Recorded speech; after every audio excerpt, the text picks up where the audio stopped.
Hello, YouTube. How the hell are you? It's Iconic Bilo bringing you Shrouded Secrecy, a series where we dive into the history of a given topic and gouge secrets out of it that most people couldn't find.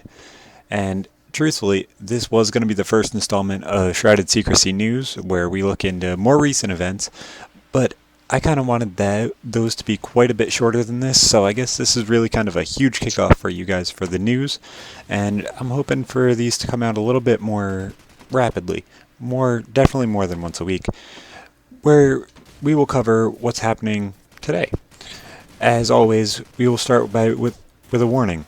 If you do not accept strong language, topics, and some stuff that may be taken the wrong way or taken as hate, please click away now. Today we are looking into the House of Representatives, the possibility of impeachment, and the problems the Republicans in the House of Representatives are having with the Affordable Care Act, and also could be taken as racism. So let's start diving into what they say their problems are with this before we start trying to blow it apart.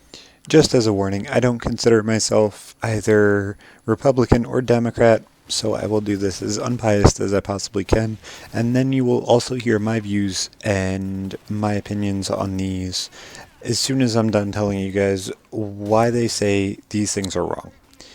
So first, their major reason that they don't like the Affordable Care Act is their religious views. Many Republicans use religion as an opt-out for anything they possibly can because they don't want to deal with it. As shown with the Hobby Lobby case that just recently happened, where a corporation decided to say they had specific religious views just because of their owner having them, which ended up going to a Supreme Court case where Hobby Lobby actually won. Now, I do find problems with this, but just because of their religious ideologies, they decide that they shouldn't follow something somebody has set forward, or it is against their religious ideologies. Now, the ideals that they feel are intruded on because of the ACA are these: birth control and women's rights. Now, let's move on to the attack on the Constitution, which is the second reason I feel that they don't want the ACA to come into plan. Many Republicans feel that this overpowers the government in controlling a sixth of essentially the entire economy. The medical field and hospitals and insurance are such a huge market right now because of the massive increase that not only hospitals have in billing, but insurance turning people away. The insurance nowadays is so touch and go. Most people don't have it because of either pre-existing conditions or something like that. So this really does cover a huge amount of people. So it's going to give you a lot of money, a lot of revenue, and probably a lot of Republicans do have money in it. So they don't necessarily want them to pull strings like this. So they feel that it infringes on their right of religion, as I just said before that, and right essentially to make money how you want. So I'm assuming that's also something they say. Now, 3. No competition. Republicans believe that the changes they want were never really included in the ACA or any draft that they ever written of it, even though there were numerous bills that were put in and just failed to pass all the way through the houses.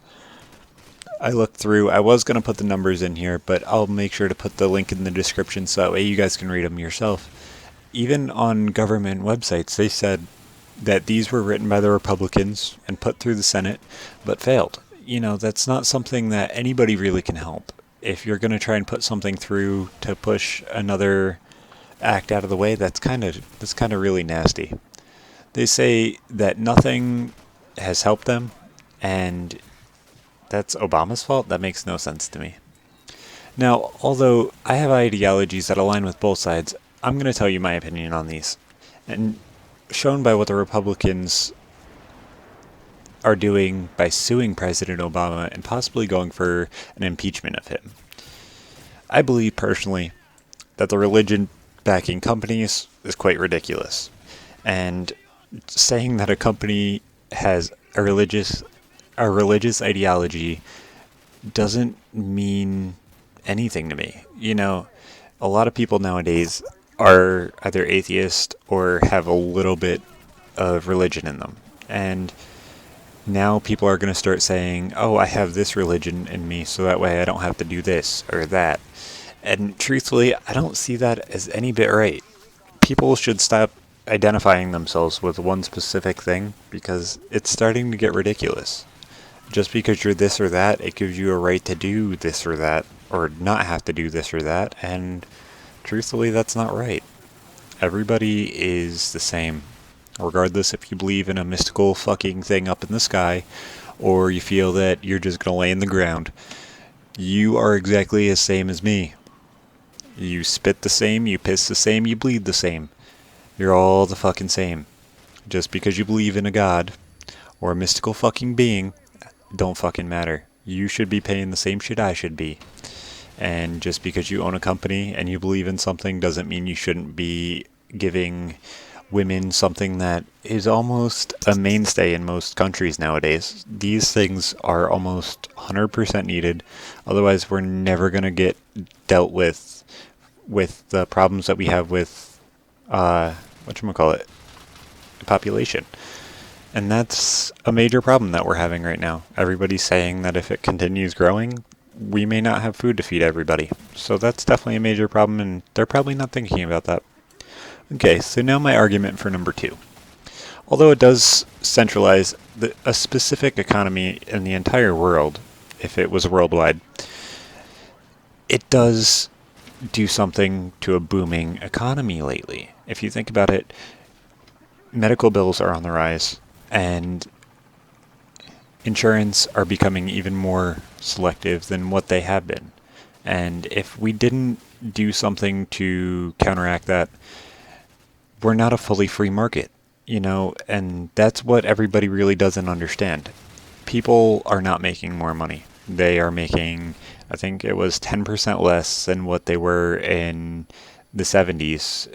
With the inflation nowadays, it's ruining everything that we do on a daily basis, let alone having to go to the hospital and getting $10,000-$20,000 surgery or something like that, especially with insurance not covering everything, and let alone you even being able to get insurance nowadays. With pre-existing conditions and things like that, making it so that way you can't have insurance also increases in diagnoses and increasing in everyone's bills, even for when they're as small as like a cold or something like that.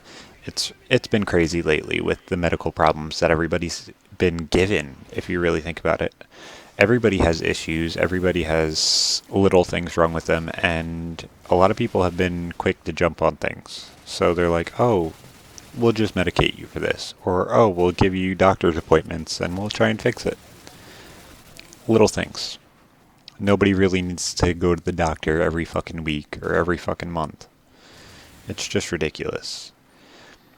Now, I believe that healthcare should be mandatory, because if it's not mandatory, then they are going to continue turning people away. And if they can't turn people away, then people that are dealing with cancer or dealing with life-altering diseases or something as small as heart disease in their family, they don't have to worry about being turned away from insurance for their kids, for themselves, for their wives. And truthfully, I feel that should be how it is. You shouldn't have to worry about getting turned away. Going to visit the health insurance place should not be your major problem in life. It should be one of the easiest things you do. Go sign up, find the best thing for you, and continue on with your life. That's all you should have to do. It should help you pay for your health costs, and other than that, that's what it is, And as for number 3, as I said, they already had numerous changes go their way. They tried to add bills to the floor to block the ACA and everything else. So I do feel that it's not what should have happened. Now, we are going to start diving into the impeachment that Sarah Palin is asking for. And the lawsuit, I guess, all in all, that the House of Representatives is acting on President Obama and I'm going to tell you my opinions on it. I don't really have any facts yet because it hasn't happened. Now that Sarah Palin is looking for Obama's head on a silver platter and his job in her hand, let's think about what this could cause. Many people consider George W. Bush one of the worst presidents of all time, with Obama right behind him, I guess, now. But to think of the archaic lifestyle that Palin lives, how she flaunted her child and grandbaby in an attempt to get a bid, but of course lost. There are so many ideologies people don't like, yet they agree with her and blindly follow her when she maintains them right in front of them. Last time an impeachment happened was Gerald Ford, when he was impeached in the 70s. The Constitution states that an impeachment can only happen when a leading official does one of the following crimes: treason, bribery, or other high-level crimes. In the end of all, where does this matter? A bill to help the poor and lower income families, also the medically impaired, and the health problems that people may cause to gain insurance. Where is that creating any issue? But since it came out of their pocket, it's a problem. These people are bitching because they have to pay for insurance every year. You should have health insurance anyway. Just the United States government regulating you having to get it and having to have it, I don't see an issue with this. And them trying to impeach him over this is utterly ridiculous. And in my opinion, one of the biggest frivolous lawsuits that we've ever had shoved in our face. And if you really think about it, if Obama was as bad of a president as somebody says today, why didn't we kick Bush out of office when we found out that he was going after Saddam Hussein and oil when he invaded Iraq? Truthfully, something like that is a bigger deal than saying everybody has to pay for healthcare. And if you don't see it as that, I don't understand where you're coming from. And I don't really think anybody probably could.